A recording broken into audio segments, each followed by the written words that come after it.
So Christopher, we often wonder what the motivation is for self-portraits. Yes. And there are some artists who, like Rembrandt, make plenty of them. Yeah. But what was a troubled soul like Ruskin's motivation for making a self-portrait? Well, you know, the immediate prompt for doing the self-portrait was the friendship with this American, Charles Eliot Norton, who was disturbed, who was really worried about Ruskin. And in the 1870s, Ruskin was cracking up. There was this pattern of bipolarity, you know, after really energetic periods of work on writing projects, he'd sink back into despondency and become introspective and depressed.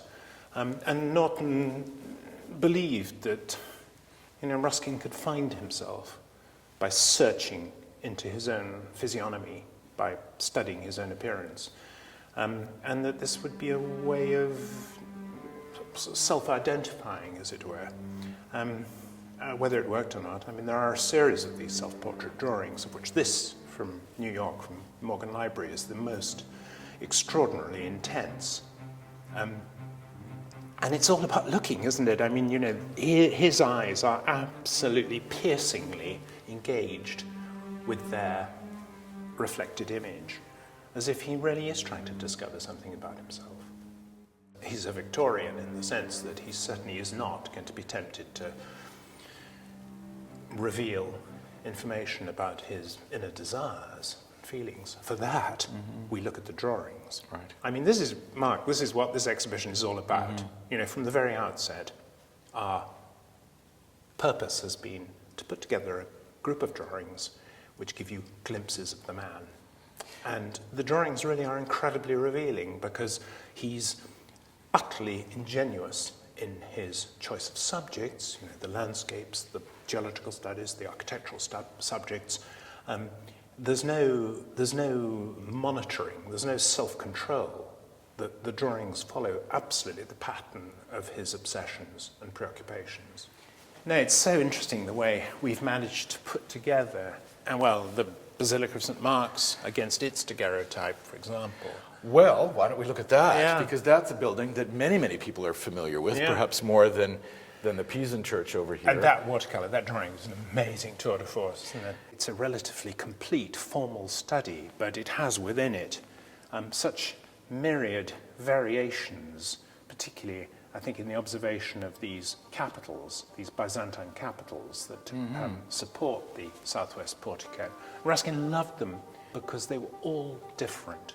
Each one, most of them brought from Constantinople after the sack of Constantinople by the Venetians in 1204 at the conclusion of the Fourth Crusade, and each one redolent with historical associations, each one different to the next.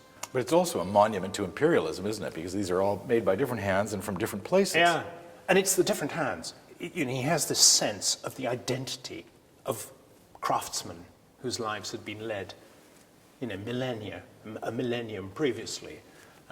Who'd never heard of Venice, those Who'd people. never heard of Venice, and yet this is their memorial, their unwitting memorial. And we called the exhibition Artist and Observer, and it's deliberately, you know, it's a deliberate duality, because he really was an artist. He may not have been a professional artist. He wasn't trying to make drawings which he could sell. He wasn't receiving commissions. He wasn't looking to have his drawings exhibited, except on rare occasions. But he was an artist. Well, I see him more as an observer because artists are categorized through style. Yeah. And there is very little style in this work. He's very It's in the careful about describing this thing quite precisely and not having any interference from his own imagination or style. Is that true? Or There are different objectives operating simultaneously. And because he wasn't a professional artist, he did what he needed to do on any occasion. He wasn't simply creating a consistent artistic product. so the point is not the drawing, it's the observation, it's the Absolutely. process. These are just studies and sketches. But studies and sketches, that was all he needed to do. When you look at a drawing like, for example, this study of the Car d'Oro in Venice, well, half the sheet is just unfinished. But it wasn't worth his time. Right. He He got had what he two. wanted out of the process. Yeah, he had too great a sense of urgency to spend another few days or many hours completing the composition to make it into a coherent, exhibitable composition. No, this is about information. Right. Ruskin writes The Stones of Venice. Yes. He makes some glorious drawings of the stone architecture in Venice. And then he has this great period of obsession with geology. Yeah. What is it about Ruskin and Well, rocks? When he wrote The Stones of Venice and was inspired by everything he saw in Venice, he'd said if he hadn't discovered Tintoret, he wouldn't have written The Stones of Venice, he would have written The Stones of Chamonix. Oh. Because, geology and the physical world was his other obsessive interest, his lifelong passion. And he makes these fantastic studies, which of course are absolutely informed by his knowledge of how the landscapes form. This watercolour of the Scottish Highlands, Crossmount, showing these glaciated rock surfaces, granite, which has been ground smooth by the action of ancient glaciers, and then undercut by a freeze-thaw mechanism. And then even the foliage, the vegetation is swept by the wind, so it's all blended together into an integral whole. As he becomes ever more neurotic and ever more isolated, there's a divergence between two principal forms of draftsmanship. On the one hand, one sees studies which are done at considerable speed and which seem to have a kind of ecstatic quality. Here's an example. It's quite a slight sketch, but it's intensely coloured and very beautiful. An evocation of the effect of sunset on the Venetian lagoon, close to the cemetery island of San Michele with Murano in the distance.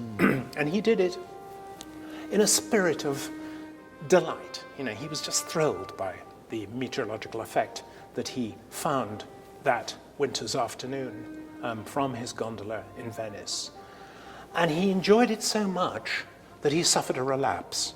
And he says in his diary that he really comes to the conclusion that he'd felt the beauty of the place so intensely on that occasion that he was suffering the consequences. It damaged him. It damaged him.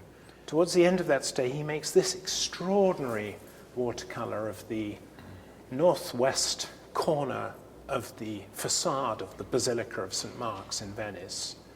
His immediate prompt for making this study of the Basilica is because there was a rumoured plan to reconstruct the facade of the Basilica, if you can believe it. An architect called Giambattista Meduna had put forward a plan to the Venetian authorities to take down all the columns and the capitals, to eliminate the remaining 13th century mosaics, to build it in an orderly fashion, to make it an ornament to a modern city.